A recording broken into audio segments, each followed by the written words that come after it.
అక్క ఇంట్లో ఎక్కడ పనులు అక్కడే ఉన్నాయి. పక్కింటి అక్క చూడు ఎప్పుడు పని చేస్తూనే ఉంటావు. నువ్వు చూడు ఎప్పుడు ఖాళీగానే ఉంటావు. ఏ పని చేయవు. చూసి నేర్చుకో. నువ్వు ఖాళీగా ఉన్నావు కదా తమ్ముడు, నువ్వెళ్ళి పని చేయొచ్చు కదా. నేను అబ్బాయిని, ఏ పని చేయను. నువ్వు అమ్మాయిగా వెళ్ళి చెయ్యి.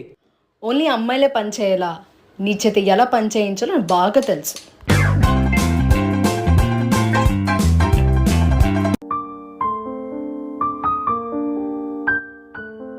అక్క ఏమైందక్క? అదా బాత్రూంలో కాలు జారి పడిపోయినరా. అదే జారిపోయినప్పుడు చేయికి తగిలిసిందిరా బాగా. చూసుకోవాలి కదక్క. సరేలేరా, నాకు చాలా పనులున్నాయి. చేయి నొప్పితో నువ్వేం చేస్తావులే, నేను చేస్తానక్క. తినడానికి ఏమైనా తీసుకొస్తాను. కీస్ మర్చిపోయానే. చమ్కిలా అంగిలేసి వదిలి